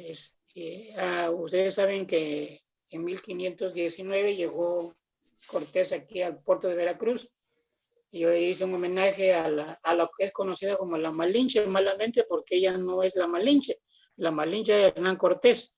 Su nombre de ella era Malinali, que muy pocos, todo el mundo dicen que se llama Malintzin, así le pusieron los náhuatl. Otro que se llama Marina, así le pusieron los españoles. Y quedó finalmente con el nombre que no tenía, que nadie le puso, con eso se quedó. Yo hice un texto sobre ella y fue lo último que hice, muy, muy agradable porque hicimos un festival en una colonia muy proletaria, porque ese enfoque tenemos en nuestro taller hicimos un festival un interdisciplinario con música, teatro y poesía y literatura. Y dentro de ese programa pude hacer, ahora sí que lo más reciente que he hecho en teatro. Constantemente, durante muchos años, yo tengo casi más de 40 años haciendo, o si no escribo, dirijo, y si no escribo ni dirijo, enseño. Yo doy muchos talleres por todo el país. Pertenecí a un sistema de creadores en los estados. El gobierno nos contrataba y vamos a dar talleres. Eso yo lo hice como 4 años, porque yo estuve 6 años en el sistema nacional. Y después de que salí del sistema me dijeron, bueno, ¿quiere usted dar talleres? Y entonces son como mis ámbitos. No siempre estoy dirigiendo, no siempre estoy dando talleres, ni siempre estoy escribiendo, ¿sí? Porque en mi caso, pues la verdad me cuesta mucho hacer cosas simultáneas, ¿no? Sí. En este momento estoy dando muchos talleres por línea, que en general son 1 o 2 personas, ¿no? Y a eso estoy haciendo. Acabamos de participar en un festival del libro en Oaxaca, un estado de aquí, en la cual nosotros participamos como taller y llevamos nuestra gente. Nuestros talleristas participó un poeta, un narrador. En mi caso entré como dramaturgo, y otras compañeras presentaron sus libros, porque también nuestro taller edita libros y luego hacemos presentaciones. Y en eso andamos. Bueno, ahora los quiero ir a ustedes. Muy fascinante. No, pues nosotros ya casi para despedirnos, excepto de que haya alguna pregunta en sala. No sé si alguien quiere preguntar algo. Quisiera preguntar si de pronto en México, no sé aquí en Colombia, pero en México pueden retomar, por ejemplo, el aspecto de las radionovelas. No sé, o eso ya está mandado a recoger. Yo creo que sí. Yo creo que eso sigue y que se va a seguir haciendo. Pasa, y siempre lo decimos, no hay los apoyos, ¿no?, técnicos para hacer, porque cuando me tocó hacer lo que les decía yo, pues se necesita un buen equipo de sonido, se necesita una capacitación de los actores para radio, porque es muy diferente hablar en un micrófono que hablar en el escenario. Y toda esa infraestructura haría falta producción en este caso, del Estado o de los municipios, ¿no? Creo que si se hiciera un proyecto bien profesional, se puede retomar. Y eso, ¿por qué? Porque no tenemos muchos teatros, muchos espacios, y lo que sí tenemos es mucha gente que le puede interesar escuchar este tipo de programas. Alguna vez lo propuse, ¿no?, que se debe de hacer un proyecto. Ya se ha hecho bastante. Aquí en México lo hacemos mucho, el teatro callejero, el teatro en los parques, siempre se ha hecho, ¿no? Sin embargo, poco se ha explotado así, digamos, ¿cómo digamos? Para la gente que no tiene acceso porque hemos hecho unos estudios, me tocó, y que mucha gente no va al teatro porque no sabe que eso existe. O sea, piensa que el teatro es una sala como la de Bellas Artes o estos lugares así muy flamantes. Ellos piensan, y no, bueno, la idea sería que, además la radio sigue funcionando. Yo estoy asombrado porque tenía mucho tiempo que la verdad yo no escuchaba radio. Bueno, televisión no veo, no porque no quiera, no tengo tiempo de ver televisión, con radio menos. Y ahora que estuve aquí, que se llevaron mi computadora y se llevaron todo, prendí el radio y una radiodifusora que aquí en el puerto de Veracruz es muy popular. Es una radiodifusora que tiene 90 años, la XEU, famosa. Y estoy asombrado. Fíjense nada más, acabo de escuchar un programa, ¿cómo sería? Un programa de Tres Patines. Este programa que yo no sé si llegó a Colombia, que se hizo en Cuba. Es un programa que tiene 100 años. Y estaba yo escuchando al locutor que presenta el programa, la cantidad, el rating grande que tiene ese personaje que se llama La Tremenda Corte, se llama, y el actor tiene como nombre de Tres Patines. Y me mira, asombró. voy a buscarlo Sí, por allí, voy a buscarlo. búscalo. Fue un hombre que tuvo en cartelera, pues no sé, no tengo ni idea de cuál, y aquí se sigue. O sea, mucha gente, porque es una radiodifusora muy popular, digamos, ¿no? Por su antigüedad que tiene, entonces lo oye un tipo de público, pues que no anda en teatro, ni anda en exposiciones, ni va a conciertos, ni nada de esas cosas, ¿no? Son taxistas, cargadores. Sin embargo, estaba yo asombrado por la cantidad de gente que oye ese programa. Y es un programa que tiene más de 100 años. O sea, quiere decir que la radio sigue funcionando, ¿no? Para cierto público, voy a decirlo así, cierto sector, ¿no? Pero sigue Qué bonito. vigente. ¿Y tú conocías ese programa, Fausto? No, ¿El de los no, Tres no, No Patines? conocieron los Tres Patines, La Tremenda Corte. Uy, aquí en México, Sí, bueno, yo lo escuchaba. sí. Hace 50 años lo escuchaba yo. Era un programa que tenía un impacto, pero de veras era así como todo el mundo se esperaba, como Gabilondo Soler también, ¿no? Bueno, eso es más antes, eso ya no me tocó, pero lo mismo, hay gente que esperaba el programa.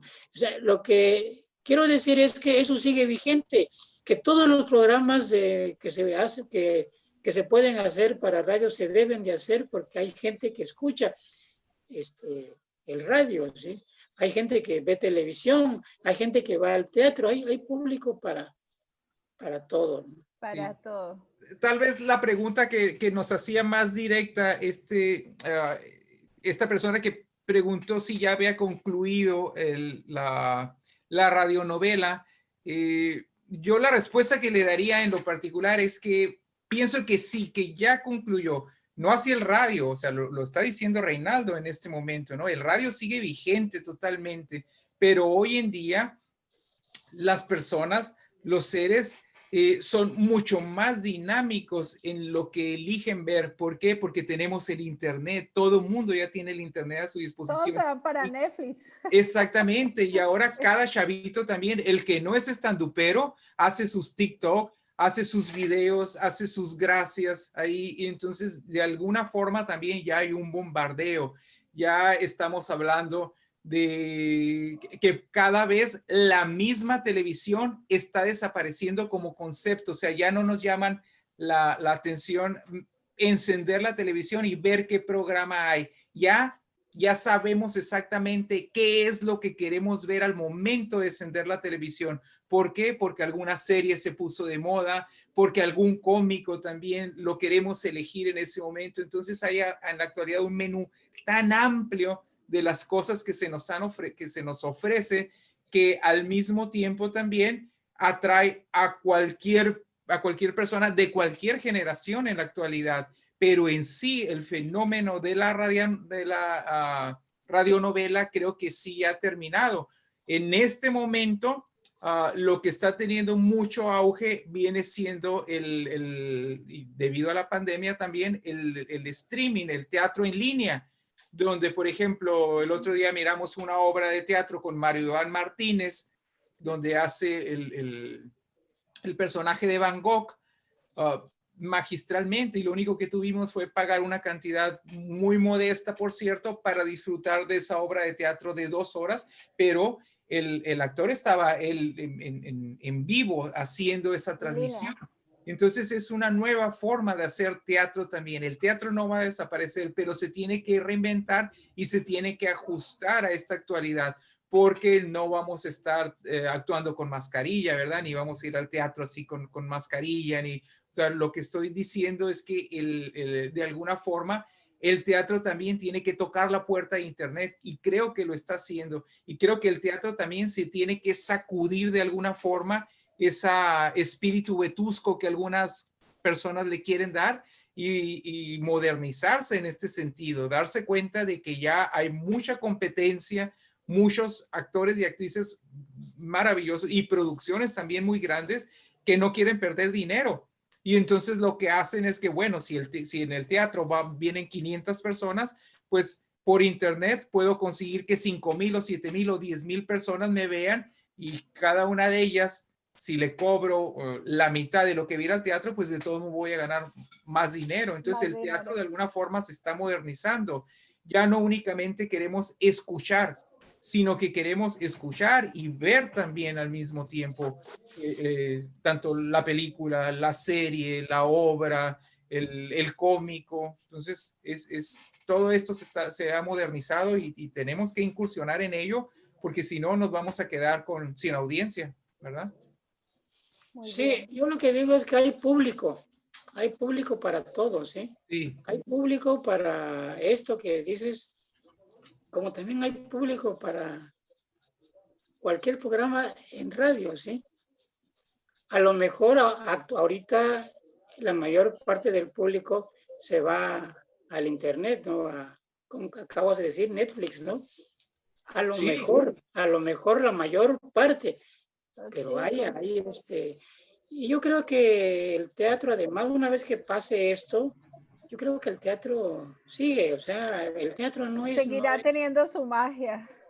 El teatro no es masivo, ¿sí? Yo siento que se ha dado la idea de que el teatro, si no metes 500 personas, pues no es éxito. Yo creo que no, yo creo que el teatro es algo y que cada vez se vuelve más específico, ¿sí? Es más, digamos, más comunidad, ¿sí? Más grupo.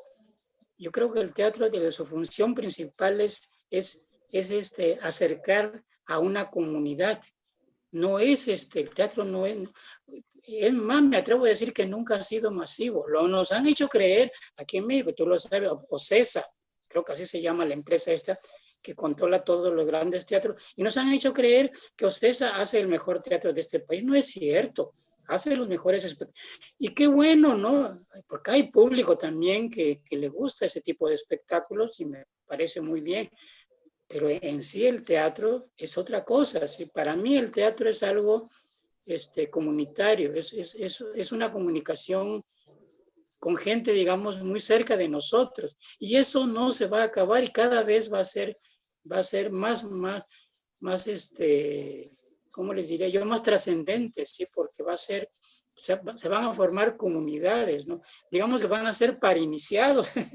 Yo le decía, yo doy mucha plática para los jóvenes. Ante esa competencia, Reinaldo, creo que van a surgir nuevos valores, nuevos actores y actrices, ¿ves? Y hay que estar muy al pendiente de eso también. Sí. No sé si tú conociste, había un teatro en el DF. Yo viví en México 30 años, allá hice mi carrera y todo, pero ya después del temblor dije, yo ya me voy. No sé si te acuerdas no sé si conociste el Teatro de la Conchita, que para mí fue muy sorprendente. Yo les estoy hablando de 1970, finales de los 70, voy a ver una función y de repente veo que estábamos 20 personas y salen los actores y casi actuaban ante nosotros, con nosotros, ahí al lado. Para mí fue eso impactante, ver cómo se distribuía el espacio y cómo los actores casi actuaban, ahora sí que en nuestras narices, ¿no? A mí eso me asombró y retomé. Y pues sí, claro, tanta influencia tuve que muchos años, yo hice muchos espectáculos en casas viejas, en salas, en escaleras, o sea, con 20, 30 personas y hacer un espectáculo muy intimista, muy para unos cuantos. Y eso pienso que va a seguir y va a continuar. Siempre va a haber gente que quiera participar en ese tipo de experiencia. Como va a haber gente hay gente que pues, quiere ir a ver Cats, quiere ir a ver Jesucristo. El Circo del Sol. Eso, Que ¿no? son otro tipo de espectáculos, sí. Como Bueno, también, sí, quería agradecerles esa tarde por haber estado acá, por haber compartido sus experiencias. A ustedes dos, que son grandes artistas de México.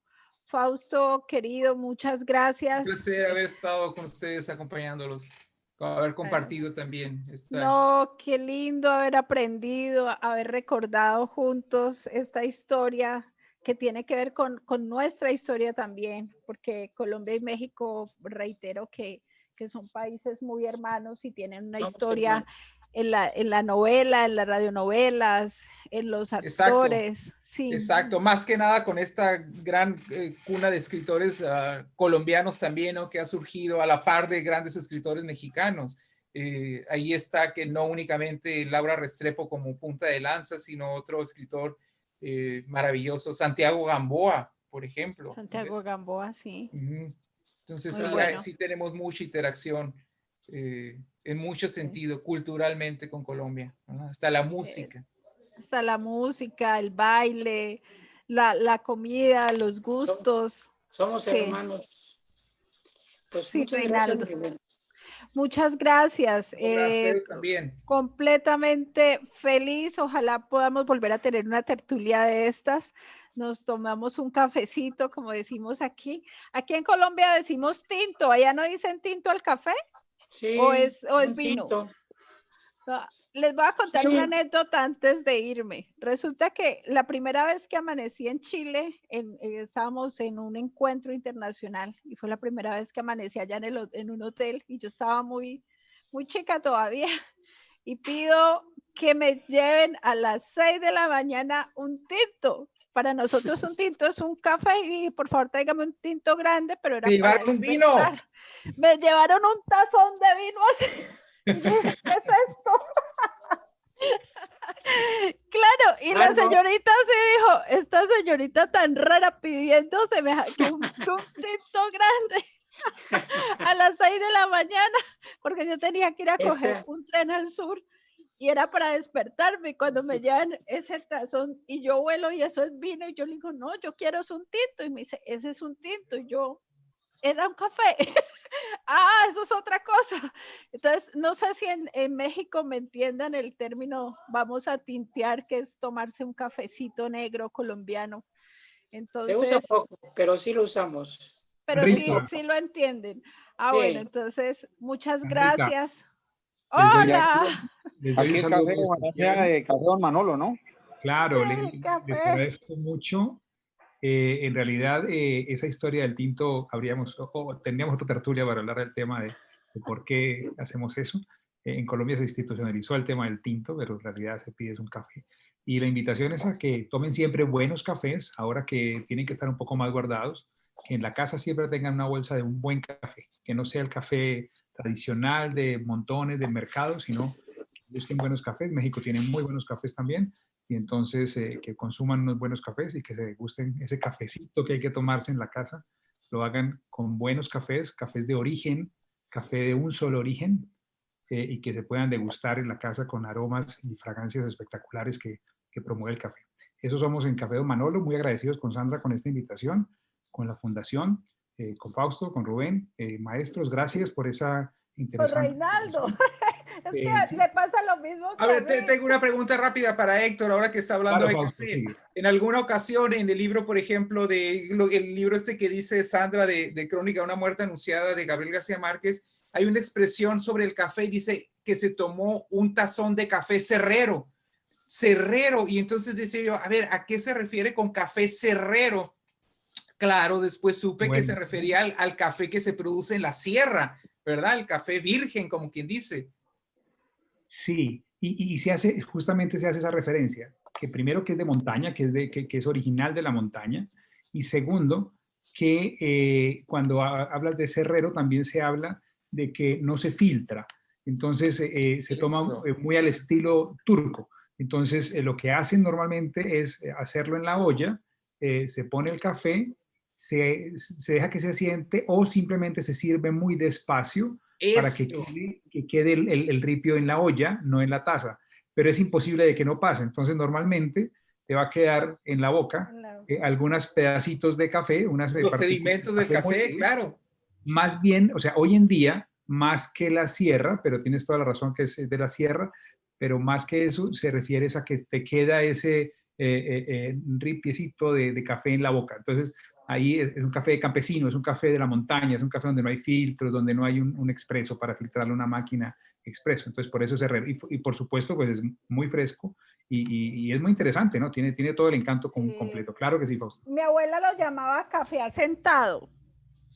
El café asentado. También lo hacen la sentadito y es muy usual, es muy usual.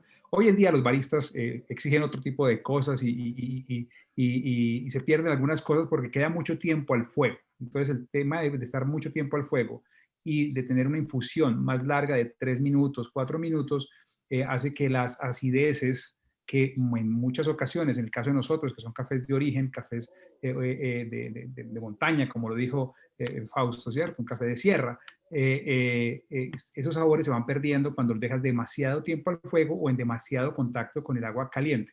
De hecho, el café no se hace con agua hirviendo, sino que se debe hacer con unos 90 grados. O sea, hierve y dejarlo un ratico, porque si no lo quemas. Entonces la idea no es quemarlo. Bueno, del café hay montones de cosas, pero qué bueno que estuvo esta conversación. He sido muy inquieto también con el tema de la radio, como lo dijo Sandrita, y tenemos una historiadora muy interesante en Colombia, que es Diana Uribe, que recomiendo para sus tiempos libres. Los podcasts son para quedarse también.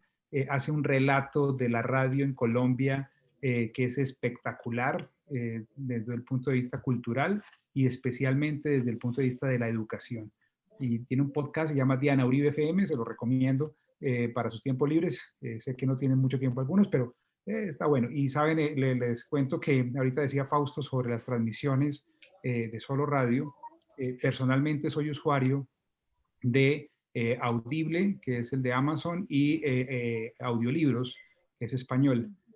Y me acompañan en las jornadas de deporte y de caminatas. Entonces, lo que hago para no quedarme leyendo sentado, que también es interesante, pero me pongo mis audífonos y durante la caminata de una o 2 horas me alcanzo a leer fácilmente, a escuchar 3 capítulos y muchos de ellos, más que leídos, son actuados, con un poco de actuación, con estudios muy interesantes como, bueno, Penguin Random House, que hace unas muy buenas montajes de los libros, y además de divertido, pues el libro tiene mucha más sustancia. Entonces, en realidad, el tema, yo creo que, y ahorita en el tema de pandemia, incrementaron sus ventas muchísimo, porque se convierte otra vez en eso, en esa radionovela, en ese resurgimiento de la novela hablada, y fuera de eso hablada por excelentes narradores, lectores, que lo hacen llevar a uno y lo transportan a uno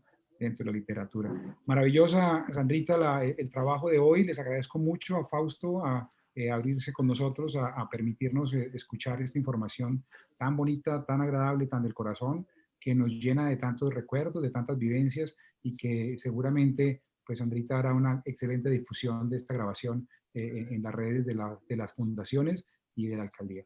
Muchísimas gracias, les deseo una feliz tarde y pues gracias por estar acá con nosotros. Gracias a usted y gracias a Café Don Manolo y obviamente a los invitados de lujo. Y Fausto, un abrazo enorme y nos debemos la tertulia, ¿no? Por supuesto que sí. Otro abrazo para ustedes. Muchas gracias, Héctor. Un placer. Reinaldo, que estés bien. Muchas gracias. Muchas gracias. Estamos en contacto. Gracias. Hasta luego. Un gran abrazo. Gracias, Fausto. Hasta luego. Gracias. Adiós. Adiós.